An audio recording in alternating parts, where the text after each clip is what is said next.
Una splendida giornata di sole ha accolto gli alpini presenti per il 29esimo raduno del Fuarce Cividat in ricordo dell'8° battaglione alpini. Andiamo a sentire le voci dei protagonisti.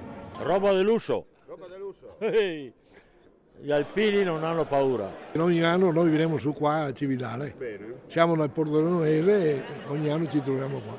Sì, Prato di Pordenone. Aggregati, sempre alpini, sempre un piacere venire qua a trovare i compagni. Sì. Che ottavo però lei.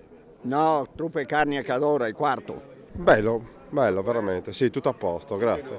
Tutto benissimo, è sempre un piacere ritrovarsi qui a Cividale. E veniamo tutti gli anni, con tutto il gruppo, siamo di solito 10-15 persone. Bella giornata, Bella giornata. tanta gente e tanta libertà. Tutto a posto.